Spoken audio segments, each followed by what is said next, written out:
This is Pet Life Radio. Let's talk pets.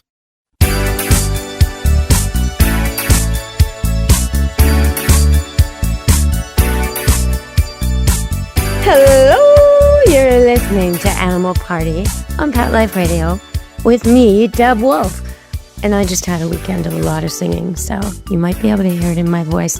In fact, the last place I sang at, I actually howled after the song Hound Dog. So, yeah, it's been a busy weekend, a good weekend for me, but at the same time, I was really distressed to turn on the news and see the fires in California, as I'm sure so many people were. And, of course, I always think right away about the animals. You see these amazing reunions when the man comes back to his burnt-out house and the dog is still there and alive and greets him on the driveway. I mean, there's stuff like that going on. And that guy, if you did see that guy had taken one of his remaining pieces of clothing that he had and tore it into shreds and gave it to everyone he could talk into walking around his neighborhood, calling his dog's name with the scent of him on them. So he was doing all he could to find his dog, and he did find his dog. So it's a wonderful story, but it's rare. Most of the dogs and cats that are missing are really missing, and people are desperate to find them. So if that's you, there's a number to call, 626-715-0262.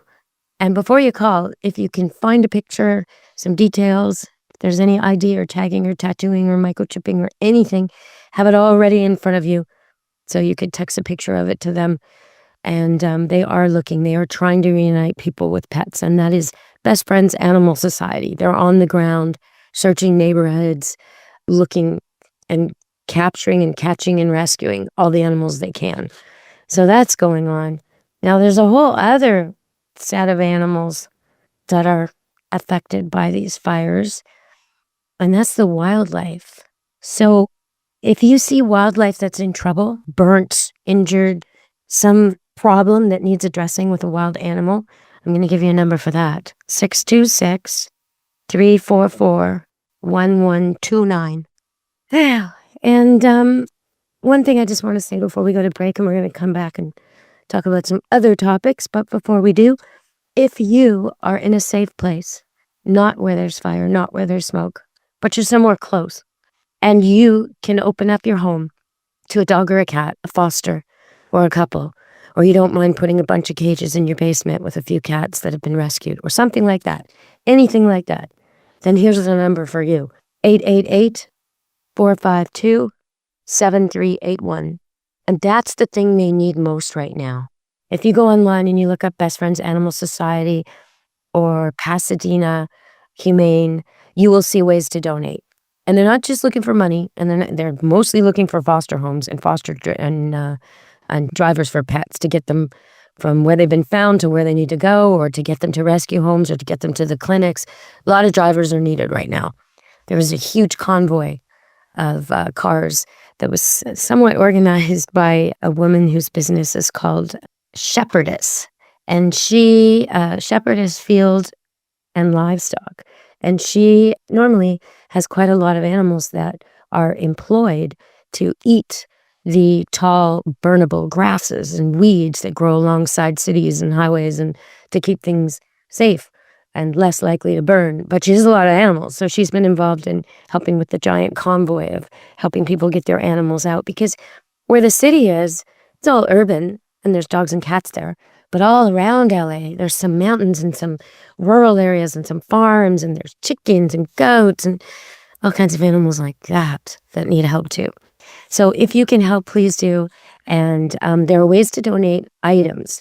So they have wish lists posted online. If you go to either of those places, Best Friends Animal Society or Pasadena Humane, you'll see lists. And some of the things they want, you can order on Amazon and have sent right to them. And everything's there. It'll tell you, like, if you want to make a donation of dog food or cat litter or whatever it is they're asking for, you can do it that way. So thank you for helping everybody. I hope my Animal Party listeners will kick in and help California. I know that some of the firemen from Canada have gone down there, and some of the firefighters from Mexico have gone there. It's kind of ironic given the current times, what's going on in the news. I was recently talking to some American friends of mine, and they just to congratulate me on my becoming an American now that Canada is a state, and the idea that Donald Trump might be trying to change trade and perhaps take over our country. And, you need good neighbors. When your house is on fire, you need good neighbors, and we're good neighbors. So let's keep things neighborly, people. All right, stay tuned. We'll be back from a break on Animal Party Pet Life Radio. This is Deborah Wolf, host of Animal Party on Pet Life Radio. You know the expression, cats have 9 lives? Well, what if you can give them one more? The Give Them 10 movement is on a mission to help give cats an extra life. How? With spay and neuter. Spaying or neutering your cat helps them live a longer, healthier life. And it helps control free-roaming cat populations too. Learn more about the benefits of spay and neuter and meet Scooter, the neutered cat, at GiveThem10.org. That's GiveThem10.org. Let's Talk Pets on PetLifeRadio.com.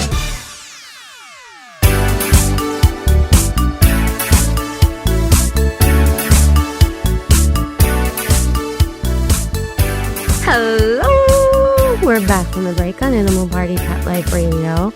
Some of those firefighters are not getting breaks. One of them I saw interviewed worked for 36 hours straight. Can't imagine that in the heat of fire. If you're there and you're holding out and you're thinking, should I go? Should I stay? Should I go? Think about what's coming down in the air. And if you have little animals, 10-pounders, 20-pounders, even a 60-pound dog, they're having a harder time with pollutants and smoke than you are. They're more sensitive. They're more like babies. They lick themselves to clean themselves, so they're ingesting it. They walk barefoot through everything, so it's on their feet, getting into their skin and their pores. They're smaller, so it's way harder for them to deal with all this pollution. So if you can, leave. Take your animals and go somewhere else.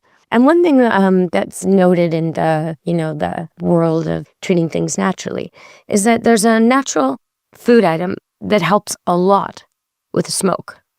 And so it seems a little hokey, but why not try it? Yams. If you eat yams, if your dog eats yams, if you can get your cat to eat some yam, if you can get yam into the diet, yam is an antioxidant, but it's particularly good at helping with the effects of smoke inhalation. So I would strongly suggest we all get on that. And okay, let's talk about something else. Let's talk about the Beatles. You know that song? It goes, I heard the news today, oh boy. You know that song? Well, that song, at the very end of it, has a sneaky little thing in it. It has a sound that none of us can hear. It has music at the end of the song. And you may have noticed if you've ever played the song on Spotify or whatever, the song ends and then there's a little bit of silence before you're done. Well, what is that bit of silence? They made a little music for your dog. They put a little, Paul McCartney says, there's music on there that only dogs can hear. So I'd like to invite you all to a little bit of a challenge. I'd like you to play that song for your dogs and tell me if they react. Deb@PetLifeRadio.com. You can send me a clip. You can send me a voice clip. You can send me a text, whatever. But send me something. Tell me if your dog reacts, if your dog is listening to the Beatles' last bit of music. I wish I knew what it was. It's at such a high frequency, humans can't hear it. And I'd love for Paul to send us the version of it in a frequency we can hear. But I'm so curious. Makes me crazy to think that the dogs can hear that and I can't. And it reminds me of a toy that came out a few years back, a really good toy, which was a plush, cute, adorable squeaky, about the size of a regular throw cushion or a football. And when you squeezed it, they had different shapes and different sizes. When you squeezed it, it made a sound only dogs could hear, which to me is brilliant. Like, why do we want to hear their squeaky noises? We don't need to hear that. Dogs and cats can hear way better than we can. Brilliant, brilliant. If you've ever tried to get work done with that noise, squeak, squeak, squeak, in the background, you know what I'm talking about. All right, everybody, we're going to take another break and come back and talk about different kinds of intelligence. Because I got a question about smarts and dogs and cats. And of course, I'll give you the joke of the day coming up next on Animal Party Pet Life Radio. Stay tuned. You know the expression, cats have 9 lives. Well, what if you can give them one more? The Give Them 10 movement is on a mission to help give cats an extra life. How? With spay and neuter. Spaying or neutering your cat helps them live a longer, healthier life. And it helps control free-roaming cat populations too. Learn more about the benefits of spay and neuter and meet Scooter, the neutered cat, at GiveThem10.org. That's GiveThem10.org. Let's talk pets Let's talk pets on Pet Life Radio. Pet Life Radio. PetLifeRadio.com.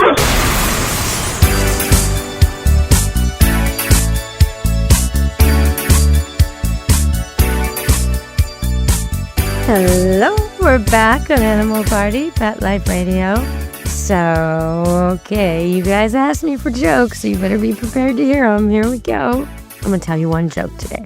Why do dogs run in circles? Well, because it's hard to run in squares.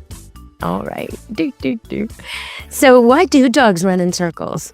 Or rather, why do dogs turn circles right before they go to sleep? And that's a question I've been asked before. You know, since we're talking about it, what they say is that wolves and wild dogs do this, especially in cold climates. And they will turn around a whole bunch of times and then go to sleep. Which seems, a little counterintuitive. Why we don't like jog on the spot before we dive into bed and have a nap. But that's actually what they're trying to do. Apparently, they're trying to make sure they don't sleep too long, too deeply, and miss anything. This is a mechanism for getting their blood going and their circulation going and staying warm and getting everything revved up. So it will indeed be a nap and not a big, long sleep like us humans like. So we had a question. It was in response to me saying that one of my dogs wasn't so smart. And the person writing it in said, but why do you keep saying your poodle isn't smart? And she tells me all about her poodle. Her poodle has about 30 different tricks. Her poodle can sit at a table. Her poodle can sit in a high chair. Her poodle can, it's a toy poodle, by the way. Her poodle can ride in a baby carriage. Her poodle knows the names of everybody in her family, extended family, office, and the store where she sometimes volunteers. Okay, yeah. Poodles are smart. Yes, they are, no question. But how do you measure smarts? And if you have more than one poodle, one may appear not so smart compared to the others, which is my situation. But the dog that I kept describing is maybe not the brightest bulb in the box, Teddy, prancing cinnamon teddy bear. I've learned over the years is actually not even, he is smart. He's just different. So when it matters to him, he's very, very smart. He figured out there's a new person around who really enjoyed Teddy's dance moves. And Teddy figured that out within, maybe one day. And he started dancing and prancing for this gentleman every time he comes here. Dancing, prancing, smiling, doing all his favorite tricks. But he figured it out fast. Really fast, before any of the other dogs figured out what this person liked. So that was one thing. And he will sense a problem quicker than the others. He's a bit of a coward, so he'll run out the back door. Like we had a big giant bear in the front yard about a month ago. And Teddy was the first to run out the back door. It's like, I'm out of here. So Teddy's not stupid. He's just different. And if you are wondering about dog smarts and how that works, there's a great book, Intelligence of Dogs by Stanley Coren. It's a little bit scientific and technical because it's based on statistical research on all the different dog breeds. But it's really quite fascinating. And I think people are like this too. Sometimes a person who's just so witty and clever, but they can't balance their bank account. They're always in debt. They've got serious money problems, but they're so smart, Or someone else whose math, like before you even say you're counting in your head out loud and they've already told you the answer. Oh, I wonder how many miles to the gallon I'm getting. And then they just tell you. Or you're calculating something, you're making a recipe and I'm going to have that. And they instantly look at it and can have each one, whereas you're painstakingly figuring it out. You got somebody like that who maybe can't think on their feet with words, right? Different skills. So, and Dogs are like that too. So there's a dog who can be amazing at escaping. Well, that's pretty clever.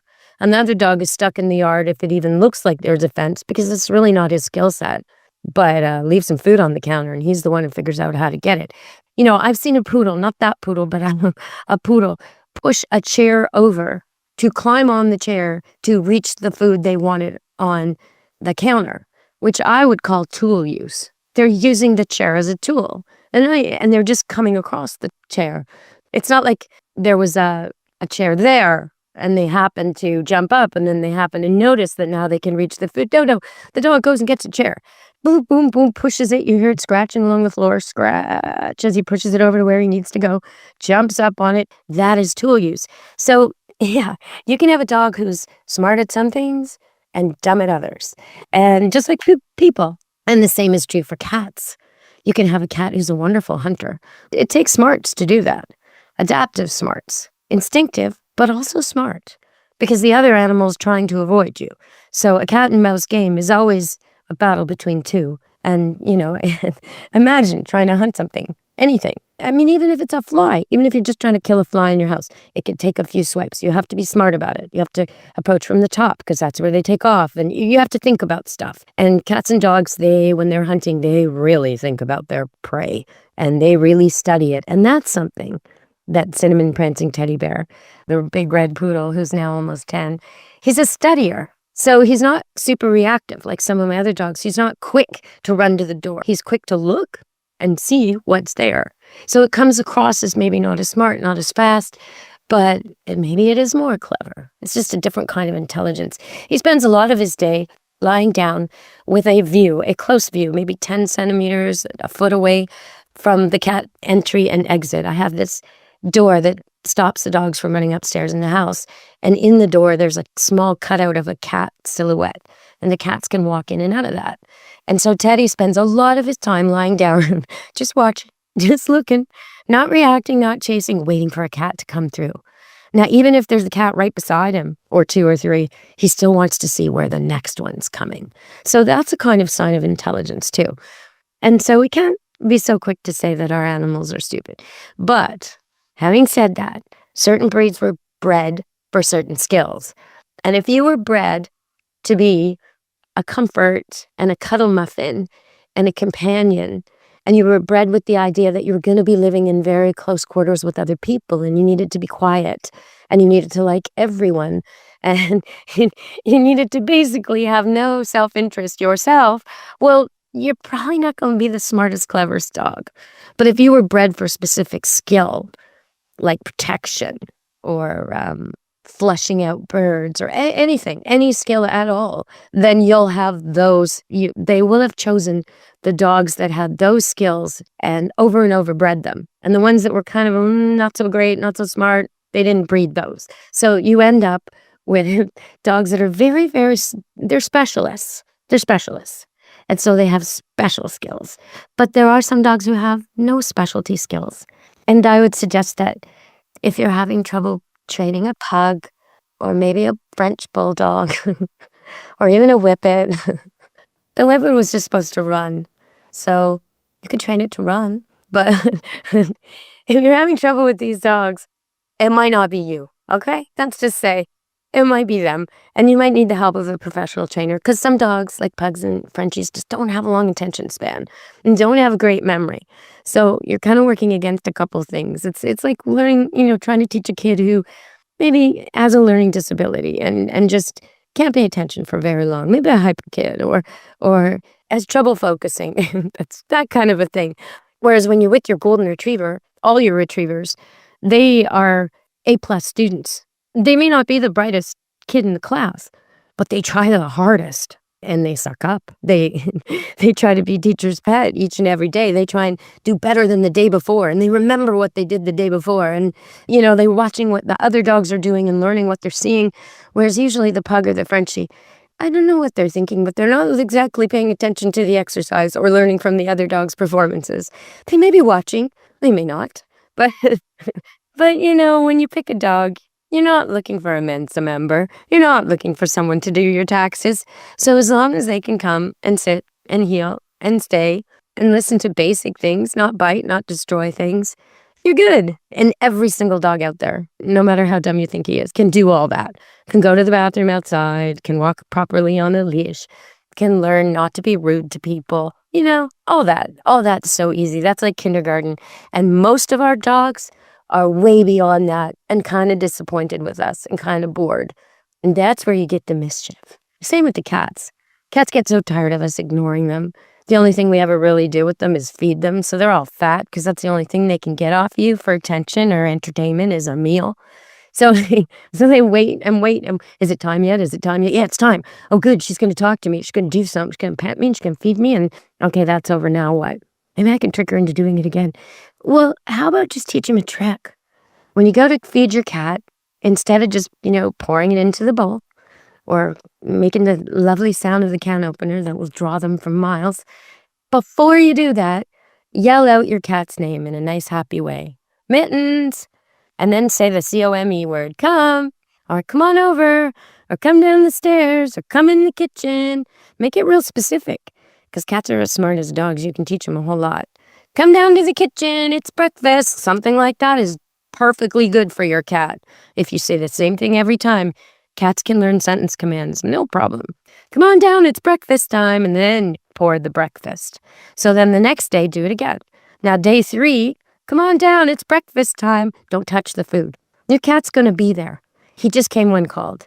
Now give him a little treat or a cuddle or give him the food, But what you're doing is you're teaching him words. So now he knows, come on down. Come on down to the kitchen. And now he probably knows what breakfast is, too. And you can call him down to the kitchen for something else. Come on down to the kitchen for cuddles. He comes down and you give him cuddles and you give him cuddles. And while you're giving him cuddles, you say, I'm cuddling you. Cuddle, cuddle, cuddle, cuddle, cuddle. He just learned the word cuddles, right? That's how quick cats are. Don't bore him. When he wants to be done, he's done. You're done with training, right? When a cat says, I'm done, done. Train him again later. In fact, I like to pull back first. I like to kind of like when you're performing on stage and the audience is screaming, give me one more. Well, you give them one more, but you don't give them 5 more. You give them one more and then you leave because they want you. That's what you do with your cat. Your cat's playing and he's learned something, like he's sitting when you say sit, or he's coming when you say come, or he might even be giving you a shake paw or touching something you've taught him to touch, like ring a bell that you're shaking because they love that. He's doing something. And he's done it maybe 2 or 3 times and he's totally happy with it. Walk away. Say, good kitty. Give him a little stroke if he likes to be touched, or a little treat if he likes treats, and then walk away. Make him come find you. Make him go, wait a minute. Can we do that again? Yes, we can. A little bit later when you really want it. That's how you make cats learn. Don't bore them. Don't bore them. They're not dogs.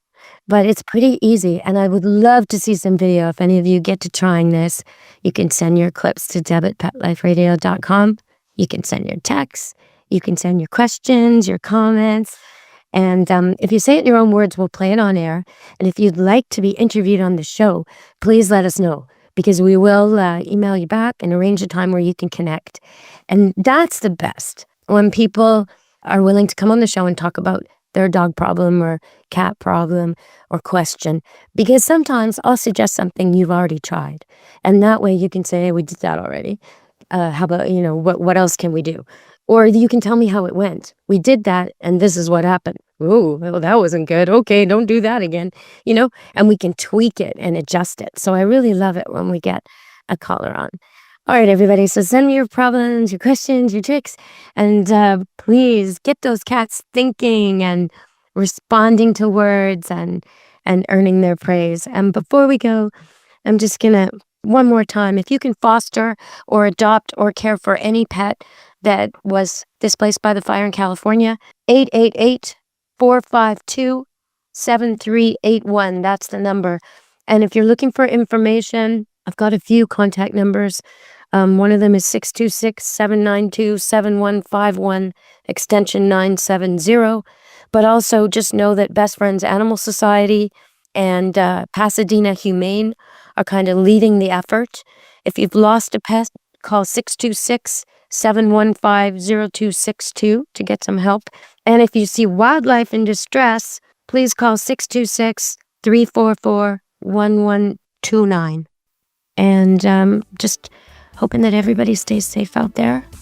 And If you're a first-time listener, you can scroll through the older shows and find a topic or expert guest that really speaks to you.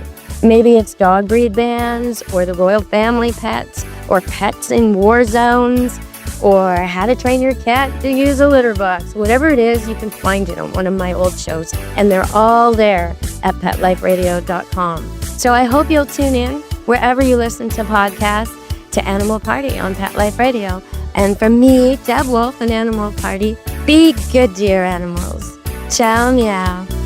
Let's Talk Pets every week on demand, only on PetLifeRadio.com.